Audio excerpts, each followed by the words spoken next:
अस्सलामुअलैकुम नाजरीन, दुनिया भर में देखने और सुनने वालों को जवेद महर का सलाम। नाजरीन, आज खबरें तो बहुत ज्यादा हैं, लेकिन मैंने सिर्फ 3 चीजों पे बात करनी है। फर्स्ट ऑफ ऑल तो मैं बात करूंगा अरशद शरीफ शहीद केस के हवाले से, जिसमें सुप्रीम कोर्ट ऑफ पाकिस्तान ने अब अज खुद नोटिस ले लिया है। ये बड़ी अच्छी बात है कि सुप्रीम कोर्ट ने अज खुद नोटिस लिया है। देर आए दुरुस्त आए, लेकिन मैं समझता हूं कि ये जो वक्त जाया हुआ है ये जाया ना होता अगर जब ये मामला सारा उठा था और उनको कत्ल कर दिया गया था कीनिया में। उस वक्त जो है अगर ये नोटिस ले लिया जाता तो मामला इतनी तूल ना पकड़ता। और मैं समझता हूं कि ये जो अज खुद नोटिस हुआ है इसमें अवाम का और जो कुछ मीडिया के लोग हैं और जिसमें इमरान रियाज भी शामिल हैं, उनका बहुत बड़ा किरदार है। उसकी वजह यह है कि वो बड़ी देर से इस मामले पे आवाज उठा रहे हैं और चंद और सहाफी, बाकी तो मीडिया भी इस मामले पे तकरीबन खामोश ही रहा है। और अगर कोई बात उन्होंने की भी है तो ऐसी बात की है जो कि हुकूमती मौकिफ की तायीद करती हो। और ये भी मैं आपको बताना चाहता हूं कि ये जो मुहिम शुरू हुई थी कि चीफ जस्टिस को खत लिखें, इसका बहुत बड़ा इंपैक्ट है। और हम बड़ी देर से इस पे यही बात कर रहे हैं कि अब सुप्रीम कोर्ट ऑफ पाकिस्तान के अलावा कोई भी अदारा इस कैपेबल नहीं है, इसमें ऐसा कोई ताकतवर अदारा नहीं है जो कि इस मामले की तहकीकात कर सके। इसमें आप देख लें जितना टाइम भी गुजर गया इस दौरान, उसमें जो हुकूमती लेवल है उस पे हमें खातर खा कोई जो है ना वो किसी किस्म की पेशरफ्त इस हवाले से सामने नहीं आई। एक उन्होंने JIT तश्कील दी थी, उसमें वो गए कीनिया और वहां से उन्होंने तफ्तीश की, लेकिन इंक्वायरी होने के बावजूद आज तक वो जो इंक्वायरी है वो 43 डेज तकरीबन हो गए हैं। उसके बावजूद भी वो जो इंक्वायरी है वो पब्लिक ना की गई, ना सुप्रीम कोर्ट में जमा करवाएगी। आज जब केस की समाअत हुई तो इसमें सुप्रीम कोर्ट ऑफ पाकिस्तान ने कहा कि अरशद शरीफ एक लीडिंग सहाफी थे और उनका कत्ल इस तरह से होना, ये इस चीज को हम बहुत संजीदा ले रहे हैं और संजीदा होना भी चाहिए। देर आए दुरुस्त आए, बिल्कुल सही किया। ये एक वाकई ही संजीदा नौयत का मामला है। और इसमें जो जस्टिस एजाजुल एहसन थे, उन्होंने जो रिमार्क्स दिए, उन्होंने कहा कि जो एक कत्ल हुआ है कीनिया में अरशद शरीफ साहब का, इसने बहुत से मशकूक कर दिया है चीजों को। उसमें आप माजी में देखें तो कुछ कीनिया पुलिस की तरफ से जो मुख्तलिफ किस्म के उनके बयानात हैं वो वक्त के साथ साथ बदलते रहे, पहले एक बयान, फिर दूसरा बयान, फिर तीसरा बयान, तो ये सारी चीजें इसमें शामिल रही हैं। उसके बाद चीफ जस्टिस ने इस्तफसार किया कि ये इतनी देर हो गई है मामले को इसमें, लेकिन अभी तक जो है FIR का इंदराज नहीं हो सका। और हुकूमत को तो कीनिया में जो इन्वेस्टिगेशन है वहां तक रसाई भी हासिल है और वो इन्वेस्टिगेशन इस हवाले से कर सकते थे, लेकिन उन्होंने इसमें कुछ नहीं किया और FIR तक दर्ज नहीं हो सकी। और आज बाकायदा तौर पे जो honourable chief justice of Pakistan है, जस्टिस उमर अताब बंदयाल, उन्होंने जो है वो अब बाकायदा तौर पे हुक्म दिया है कि आज के दिन में जो FIR है उसका इंदराज किया जाए। और एक बात मैं जरूर यहां पे कहना चाहता हूं कि FIR जो है वो शहीद अरशद शरीफ के जो अहले खाना है उनकी मुद्दयत में दर्ज होनी चाहिए। ये बहुत जरूरी है, उनकी मुद्दयत में दर्ज होनी चाहिए, ना कि रियासत की मुद्दयत में दर्ज होनी चाहिए। अरशद शरीफ कोई लावारिस तो नहीं थे, अरशद शरीफ कोई यतीम तो नहीं थे, कोई बेआसरा तो नहीं थे कि उनकी जो FIR है वो रियासत दर्ज करे। ये रियासत का मामला अपनी जगह पे, लेकिन मैं समझता हूं कि आप उनके अहले खाना के जख्मों पे मरहम उसी वक्त रख सकते हैं जब उनके अहले खाना को यकीन हो कि जो FIR हम दर्ज करवाना चाहते थे वो वाकई हुई है। तो इस चीज को हमें देखना चाहिए कि FIR जो है वो किसके मुद्दयत में दर्ज की जाती है, क्या अहले खाना की मुद्दयत में दर्ज की जाती है या वो रियासत की मुद्दयत में दर्ज की जाती है। और आपको पता है कि ये सारी चीजें जो माजी में हुई हैं, ये उसकी सारी चीजों की नाकामी इसी वजह से हुई है कि प्रॉपर इन्वेस्टिगेशन का आगाज ही नहीं हो सका। यहां पे जो FIR है, फर्स्ट इंफॉर्मेशन रिपोर्ट, वो ही इंदराज नहीं हो सका। इससे आप हुकूमत की जो सीरियस एक एटीट्यूड है उसका अंदाजा लगा सकते हैं वो कितने के संजीदा थे इस सारे मामले को लेकर के। तो अब FIR दर्ज करने का भी बाकायदा तौर पे हुक्म दिया गया है और जो रिपोर्ट थी वो भी अदालत में पेश करने का हुक्म दिया गया है कि आप कल तक जो है वो इसकी रिपोर्ट जो है अदालत में जमा करवाएं।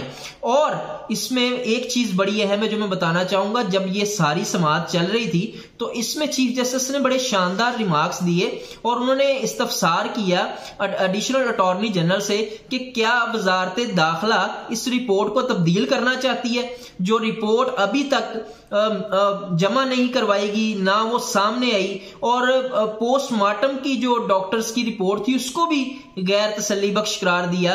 तो ये वो तमाम सवालात हैं जिनके जवाब मिलना जरूरी है। और इसके साथ साथ ये बड़ा अहम सवाल है जिसका जवाब मिलना जरूरी है कि वो कौन था। इस पे जरूर इन्वेस्टिगेशन होनी चाहिए और मैं समझता हूं कि ये जो बेंच बना है ये एक ऐसा कमीशन बनाए जो इन तमाम सवालात के जवाब दे और जवाबात उन लोगों से ले जिन्होंने अरशद शरीफ के ऊपर 16 से ज्यादा FIR दर्ज करवा दी, बगावत की, और पता नहीं कौन कौन सी FIR जो है वो उनके खाते में पड़ी। तो इसका जवाब उस कमीशन को जरूर लेना चाहिए कि वो कौन था जिसने अरशद शरीफ पे 16 FIR दर्ज करवाई, वो कौन था जिसने अरशद शरीफ को पाकिस्तान छोड़ने पे मजबूर किया, वो कौन था जिसने अरशद शरीफ को UAE छोड़ने पे मजबूर किया और अरशद शरीफ कीनिया जैसे मुल्क में जाके उसको पनाह लेना पड़ी। तो रियासत जो है इसको पूरी जिम्मेदारी के साथ, और ये अदलिया का इसमें बहुत अहम रोल होगा कि अगर वो इस लेवल का कोई कमीशन अपनी सरबराही में तश्कील देते हैं जिसपे वो इन तमाम सवालात के जवाब दे।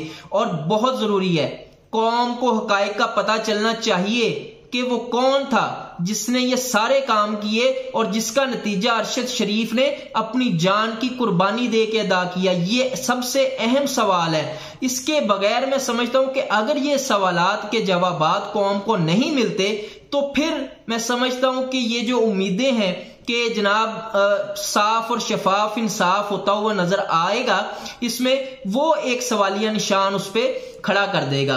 और इसके साथ साथ दूसरी तरफ देखें आप, शहबाज शरीफ साहब जब ये सारी सुप्रीम कोर्ट में समाअत चल रही थी तो शहबाज शरीफ साहब ने एक तकरीब से खिताब किया। ये मैं आपको बताना चाहता हूं कि ये नंबर जब लेने होते हैं, नंबर टांगने होते हैं, तो ये कैसे मैदान में आते हैं। उन्होंने बयान दिया कि जनाब मीडिया को, सिविल सोसाइटी को और हुकूमत को मिलके मीडिया के लोगों को तहफ्फुज करना चाहिए। बिल्कुल आपने सही कहा शहबाज शरीफ साहब, आपने बिल्कुल सही कहा, लेकिन आप इस बात का जवाब दें कि जब अरशद शरीफ पे FIR का इंदराज हो रहा था उस वक्त हुकूमत कहां थी? हुकूमत ने देखा कि क्या ये जो FIR कट रही हैं क्या ये सही है या गलत है? उस वक्त तो किसी ने इस पे बात नहीं की कि उस वक्त तो जो वुज़रा थे वो भी जस्टिफिकेशन देते थे कि जनाब ये हुआ है, ये हुआ है। उस वक्त तो नहीं बोला। अवाम और मीडिया के लोग तो बिल्कुल तहफ्फुज दे रहे हैं, वो इज्जत भी देते हैं। वो जो एक लीडिंग सहाफी थे उसके लिए जैसे खड़े हुए हैं, उन्होंने तो अपना किरदार अदा किया है, लेकिन क्या हुकूमत ने अपना किरदार किया है? तो ये सिर्फ बातें और अफसाने, यहां तक सिर्फ ये बातें ही बातें हैं और कुछ नहीं है। शहबाज शरीफ साहब आपने दूसरी बात भी की कि जनाब आजादी इजहारे राय जो है वो किसी भी मुआशरे का हुस्न होता है, कोई भी मुआशरा उसके अलावा कंप्लीट नहीं है। आप मुझे बताएं कि जो इंसानी हकूक की पामालियां हुई हैं इन दिनों में, जब से आप गवर्नमेंट में आए हैं, इसकी मिसाल तो पाकिस्तान की तारीख में नहीं मिलती। आपके दौर में जितनी इंसानी हकूक की पामालियां हुई हैं इसकी मिसाल देना मैं समझता हूं कि ऐसे ही है जैसे माफ कीजिएगा, ये सारी चीजें आपके इस नैरेटिव की नफी करती हैं जो आपने आज बयानात दिए हैं। अगर आप वाकई सिविल सोसाइटी और मीडिया के हवाले से सीरियस थे तो ये सारा कुछ नहीं होना चाहिए था। और इसके साथ साथ दूसरी साइड पे आप देखें आजम स्वाति साहब के साथ क्या हो रहा है, वो भी तो इजहारे राय है। आजादी इजहारे राय में उन्होंने अगर कुछ कहा है और एक ट्वीट उनके खाते में पड़ा है तो ये भी मैं समझता हूं कि आजादी इजहारे राय है, लेकिन उनके लिए भी आप देखें जो इंसानी हकूक की पामालियां हुई हैं। तो इसको यहीं पे मैं मुकम्मल करना चाहता हूं कि ये अब अदलिया से सारी कौम को उम्मीदें हैं और हम चीफ जस्टिस उमर अताब बंदयाल जो हैं उनसे अपील करते हैं कि जो इंसाफ है वो शफाफ तरीके से मिलना चाहिए और मिलता हुआ नजर आना चाहिए, क्योंकि सुप्रीम कोर्ट ऑफ पाकिस्तान के अलावा अब किसी हुकूमती इदारे से लोगों को, अवाम को, पाकिस्तानी कौम को कोई किसी किस्म की ये नहीं है कि इंसाफ होगा, सिर्फ और सिर्फ सारी नजरें सुप्रीम कोर्ट पे हैं। तो देखते हैं आने वाले दिनों में इस पे क्या पेशरफ्त होती है, जैसे जैसे अपडेट्स आएंगी उस पर बात करेंगे। और दूसरी खबर जो है मैंने उस पर बात करनी है वो है कि गैर एलानिया तौर पे क्या मुल्क डिफॉल्ट कर गया है?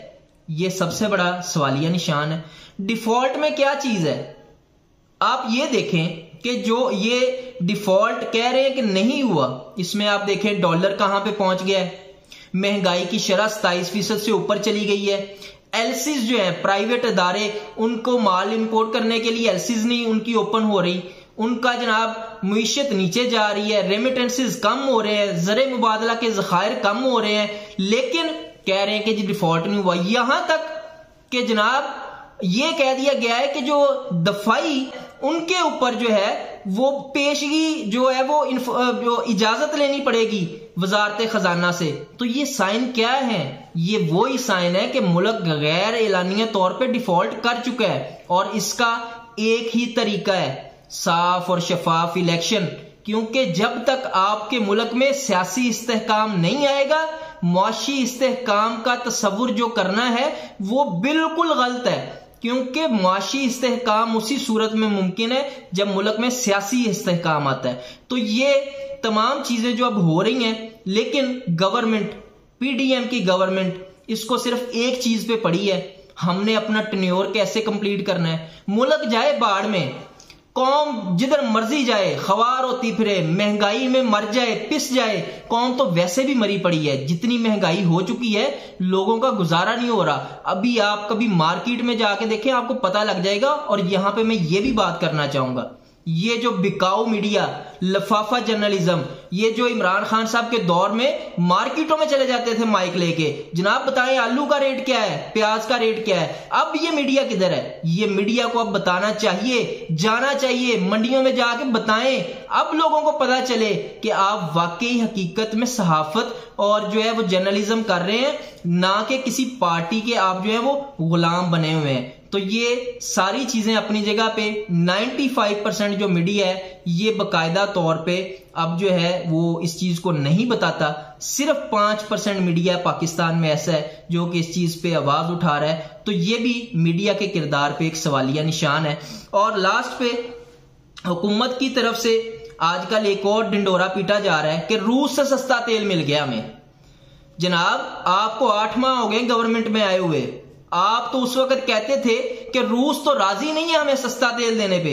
जब इमरान खान साहब बात करते थे कि मैं अपनी कौम के लिए गया हूं और वहां से मैंने सस्ता तेल का मुआहिदा करना है, उस पर पेशरफ्त हो रही है, हमने बाकायदा तौर पे उस पर काम का आगाज कर दिया है, उस वक्त तो ये जितनी पीडीएम की गवर्नमेंट के लोग हैं, ये जो उनके नुमाइंदे हैं जो कि मीडिया को रिप्रेजेंट करते हैं, उस वक्त कहते हैं ऐसा कुछ है ही नहीं, जो रूस तो है वो उसने तेल देने की कोई हामी नहीं भरी।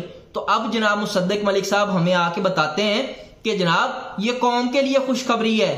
अगर आप 8 माह पहले चले जाते, जो इमरान खान कह रहा था उसकी बात को मान लेते, तो आज ये जो अवाम महंगाई के कुर्ब में पिस रही है ये बिल्कुल ना होता। लेकिन आपने उस वक्त क्योंकि इमरान खान का बयानिया था, उसको सपोर्ट नहीं करना था, इसलिए आपने इस कौम को महंगाई की चक्की में पीसा है और आप मजीद पीस रहे हैं। लेकिन अब सुनने में ये आ रहा है, खबरें ये ज़ेरे गर्दिश है कि जनवरी में जो है वो बाकायदा तौर पे इस पे पेशरफ्त हो सकती है। तो देखते हैं आने वाले दिनों में इस पे क्या पेशरफ्त होती है। आज तक के लिए इतना ही, इंशाल्लाह मिलते हैं अपने अगले व्लॉग में कुछ नई खबरों के साथ, नए तज्जियों के साथ। अपना और अपने इस चैनल का ख्याल रखिएगा। पाकिस्तान जिंदाबाद।